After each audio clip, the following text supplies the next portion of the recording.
So this is the chapter on, we were in chapter 2, and then I moved us to chapter 8, and we're going to do section 8.2. So we're going to talk about first is set, intersection, and unions. We're going to talk about the intersection of two sets and the compound inequalities with the word and. That is where we stopped on Friday. So this right here, sorry, let me grab my pen. This right here was, was Friday's lesson, and then this is going to be Monday's lesson. So let me make sure we're recording here. Yes, we're good. Okay. So anyways, we're going to do both of them today. All right. So when we're talking about set, intersection, and union, we have the sets here, A and B. A has the numbers 1, 2, 3 in it, and B has the numbers 2, 3, 4 in it. So I don't want to get too much into set. There's a whole math called set theory, which is like definitely not going to get into. But this is the sign for an intersection. So I think I deleted the title here, but this is your intersection, and then this is going to be your union. And the way I think about these is this. The intersections are the numbers in both, where the unions are all the numbers. So in this case, if I have A that has 1, 2, and 3, and B that has 2, 3, and 4, I notice that there's a 2 and a 3 in that one, and there's also a 2 and a 3 in that one. So my intersection, which I write with this upside down U, is going to be the numbers 2 and 3. Our union, which I write with this upside down, normal U, is just going to be all of your numbers in all of the sets. So in this case, I've got a 1, I've got a 2, I've got a 3. Well, I already wrote that I have a 2 from A, and I already wrote that I have a 3 from A, but I did not write this 4, so that's where I've got to do 1, 2, 3, and 4. Now, when we're talking about compound inequalities, which we're about to jump to here in a second, this is considered your AND graphs. These are considered your OR graphs. So what does an intersection look like visually? I don't know if you guys remember Venn diagrams, but this is what a Venn diagram looks like. So for instance, in our last example that we had, I would put the 1 here, the 2 there, the 3 there, and the 4 there. So 1 is just part of A by itself. 2 and 3 are where the intersection occur, and then B has this 4 by itself. Where we're talking about unions, I've got a 1 here, I've got a 2 there, 3 there. I'm going to sneeze, sorry. And a 4 there. Sorry about that. So you'll see that the union is all the numbers. So it's the numbers in A, the numbers in B, and the numbers that they have to combine together. So hopefully it makes a little bit more sense. All right. So here, and there's just something I did on the board. It says find the intersection and the union of these two numbers. Oh wait, that's one I already did. Let's try this one. So A intersection B, which we're going to talk about here, is I see that the number 5 happens here, and it also happens here, and I see the number 6 happens there, and it also happens there. So I think that my intersection is going to be the number of those right there. Where my union, is going to be all of my numbers. So in this case, I have a 3, I've got a 4, I've got a 5 and a 6. And then so that's all for A, right? And then when I go to B, since I already wrote 5 and 6, I don't have to rewrite them, but then I'm also going to write 7. So again, this is my AND graphs, these are my OR graphs. So what am I talking about? And all this fun stuff here. So what is a compound inequality? So a compound inequality consists of two inequalities linked by consecutive words such as and or. So what I'm saying here is that there is some value of x that when I plug in there is going to be less than or equal to 9, and at the same time when I plug into there is going to be greater than 3, greater than or equal to 3, right? Same thing with this one. If I plug in an x here, whatever I multiply 2 times is going to be greater than 4, but at that same time, or that x can be less than. So in this case, the x has to work for both. In the second one, the x doesn't have to work for both per se. So where I kind of started off class on Friday was asking you how you solve inequalities. So some of you got a little bit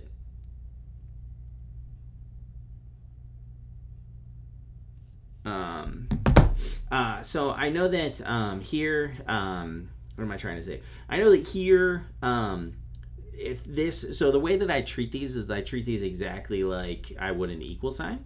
So I'm going to put this around, I'm going to put that around there, and then I'm going to subtract 1 from both sides. So I get x, and then this time instead of bringing down my equal sign, I'm just going to bring down my inequality. So what I'm saying with that is that, up to this point, we've been solving equations like this, where there's been an equal sign. And remember, the first step is to combine like terms. The second step is to make sure your variables are on one side. And then from there, we most likely will use the addition property of equality.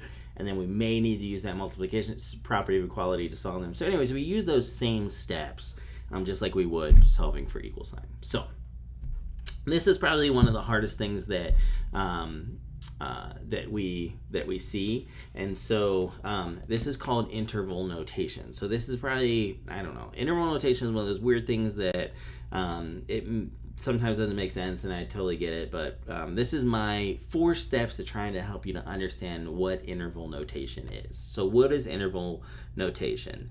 Give me 1 second.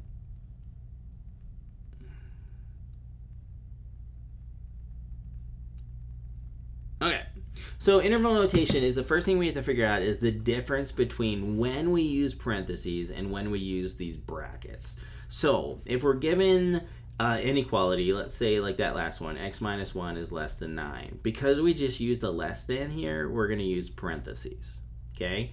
And I'll explain like when we use them and how we use them and all that fun stuff. Now, if this was x minus 1 is less than or equal to 9, that's when we're going to use brackets. Okay, does that make sense? So hopefully that makes sense. Give me 1 second here.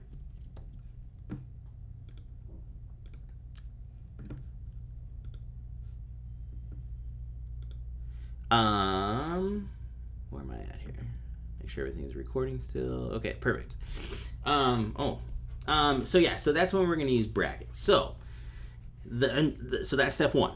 Step 2 is infinity always uses parentheses. Why?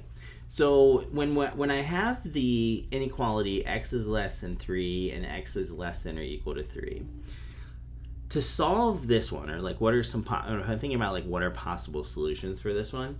Basically, I'm saying that any number less than 3 would work here, right? But I'm not saying that 3 will work. It could be 2.9999999999999. That's still not 3, so it's never going to get there. So this has to be a number that's less than 3.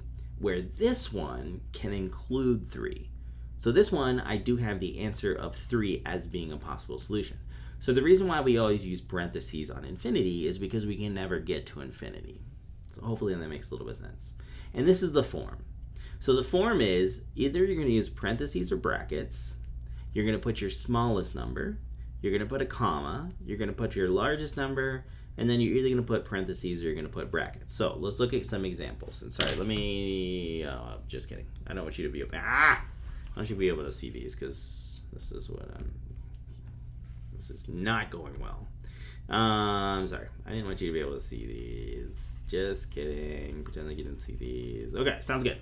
So for example, x is less than 3. So I have to think, if I'm thinking about a number line, right?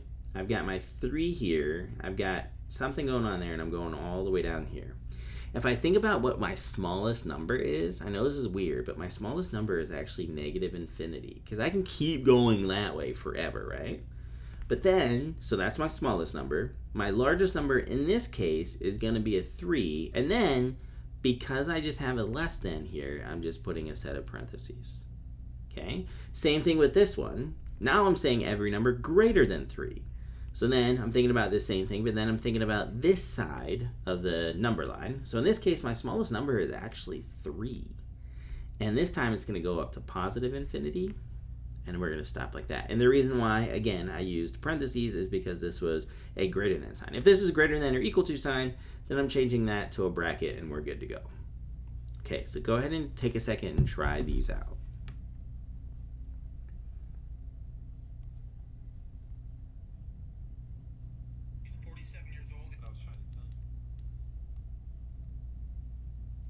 Okay, so this one, x is greater than 2, smallest number, 2, largest number, infinity. Because there is a greater than or equal to, I need to put there. Rule number 2 says infinity always has parentheses. Now this one was tricky, and I kind of did it on purpose.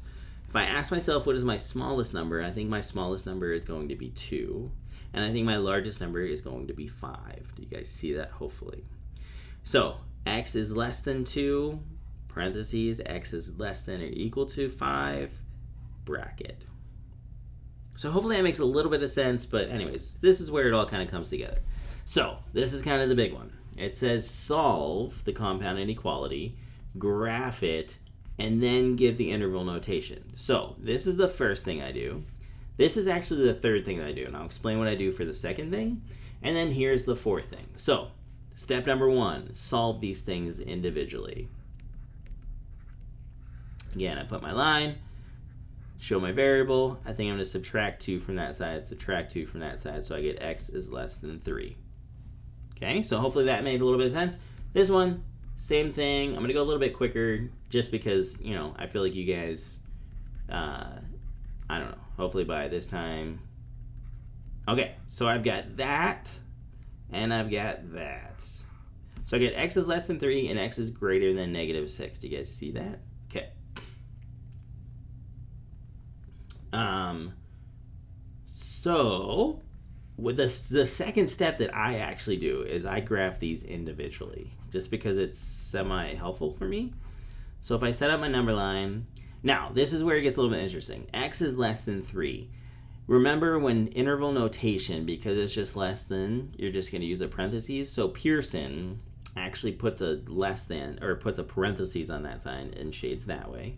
And then this one, I'm going to have negative 6. Be careful, on this side's going to be negative 7, and that side's going to be negative 5. Again, x is greater than negative 6, parentheses, heading this way, and I'm good to go. So now, if I think about them on a number line together, here's 0, there's negative 6, there's 3. I'm going to put my parentheses this way, going this way for the first one. I put my parentheses that way, going that way for the second one. And that's what my graph looks like. So this is step 1, this is step 2, and this is step 3. So then interval notation is probably the hardest one. My smallest number, negative 6. My largest number is 3. They both are using just less than signs, so there we go. So hopefully that makes sense. We'll see. So again, step 1, solve them. Step 2, I graph them individually just so I have an idea of what's going on. Step 3 is when I graph the solution set, so that's when I put it together.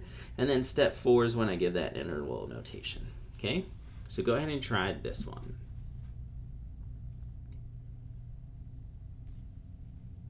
Okay, so if you solve each one individually, I think you're going to get x is less than negative 2 for that one, x is greater than negative 8 for that one. When you graph them, this is what the, they did the interval notation first. But here's the first one graphed, there's the second one graphed, and it's going to meet in the middle. Now, something that's weird that I do is just this little cheer that I do. I don't know, it helps me remember. But we're dealing with and graphs here. So when I think about and graphs, I stick my hands up and I cross them, and that's going to be an and graph. So as you can see here, these two graphs will meet in the middle, and that should be an and graph. Then or graphs, which we'll talk about later in today's video, and which we're going to go over today, Monday in class, will go like this, and they should not touch. They should be like against from each other, because what you're saying is there's some number in the middle that will work for both of them. So it works for the first one and the second one. Where or graphs, you're talking about two that just should ever. So you should have some like starting number up to here and then starting number down to there. So hopefully that makes sense. Okay, so let's talk about this one. This time I'm not going to, this one brings a little new element to something. I'm not going to rewrite them, but the first thing I would do is subtract 6x from this side, subtract 6x from that side. So that leaves me with a negative 3x is less than or equal to 9. So I don't know if you guys remember, but there's a little trick that happens when you multiply or divide by a negative, and that means that you're going to flip the sign. So here I get x is greater than negative 3, greater than or equal to negative 3. This one, I'm going to divide both sides by 4. Now, be careful, because this is negative, has no meaning on you flipping the sign. That literally, the sign will stay the same, and we're good to go. So now, I'm going to graph these both on a number line. So I'm getting that x, here's 0, negative 1, negative 2. I'm going to skip step 3 here. So greater than or equal to, I'm going to put my parentheses going this way. But then this one, goes to negative 1 and also goes that way. So the question is for an and graph. The question I'm asking is, where does the overlap happen when it comes time to asking about the, what am I trying to say? when it comes time to asking about the interval notation. For me, the overlap doesn't start until we get to -1. So that means that -1 is going to be my smallest answer, and this puppy's going all the way up to positive infinity. Because I have a greater than or equal to, I'm putting a bracket, and this one's going to be a parentheses because step number 2 says anytime you're dealing with infinity, it's always just parentheses. Go ahead and give this one a shot.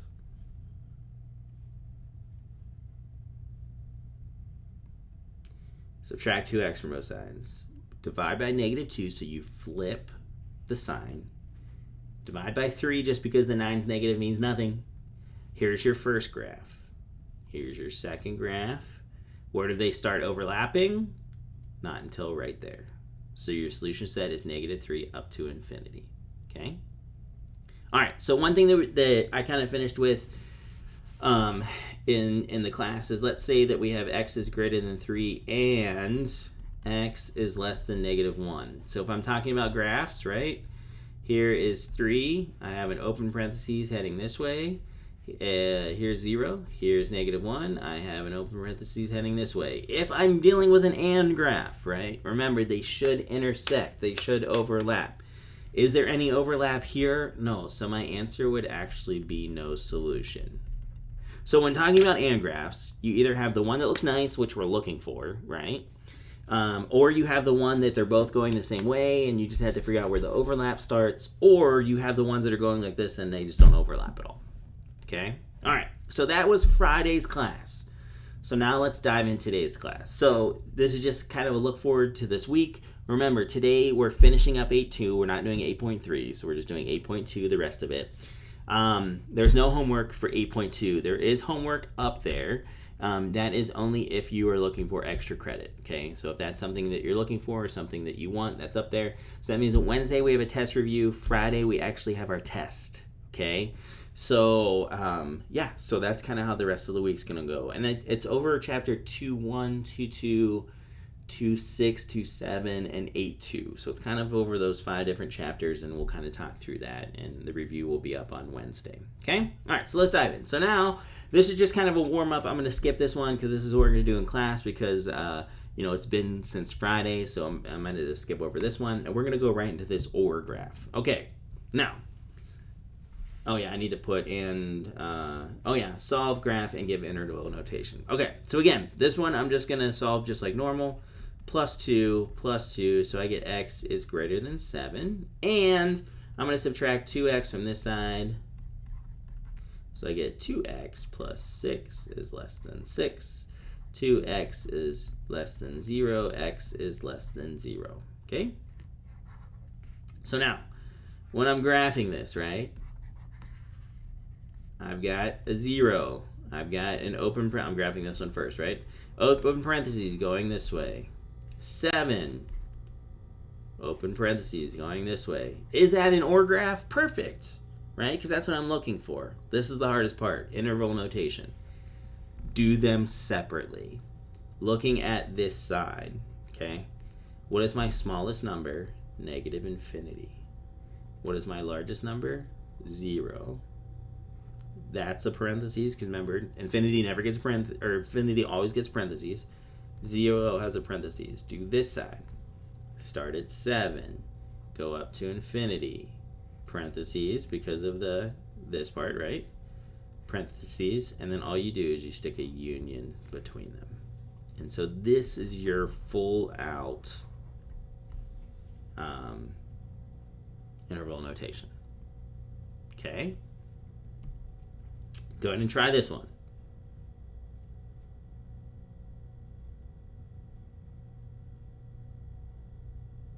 Okay, solve each inequality. X is greater than 3.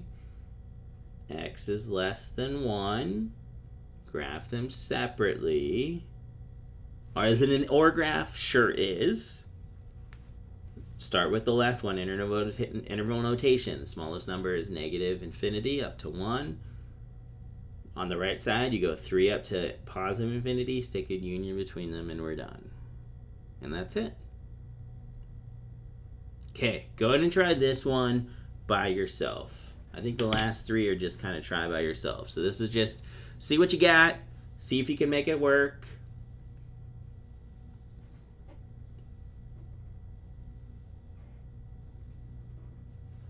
Okay. Add 2 to both sides. Sorry, on the left one, right? Divide by 3. X is less than or equal to 5. Okay. X is less than or equal to 2. Okay, so I've got this. I also have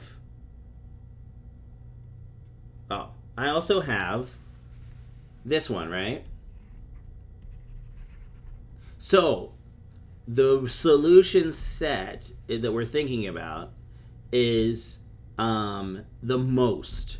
So 3 is a solution for this one, but 3 is not a solution for that one, but that's okay because we have the or. So basically we're trying to, whenever we talked about and, we talk about that they had to work for both equations. So in this case, I'm starting for, instead of overlap, maybe we just say the largest, question mark? So here, 3 would be a solution here, 3 is there. Does it work in either or? It works in this one. Same thing with 4 works in this one, not this one. So in this case, our interval notation is going to be negative infinity up until 5 because we're just trying to see where they, the most that they have, because it can work in either one. Since 5 can work in the x is less than or equal to x is less than or equal to 5, then it works for either of them, and that's all that matters. Okay, go ahead and try this one.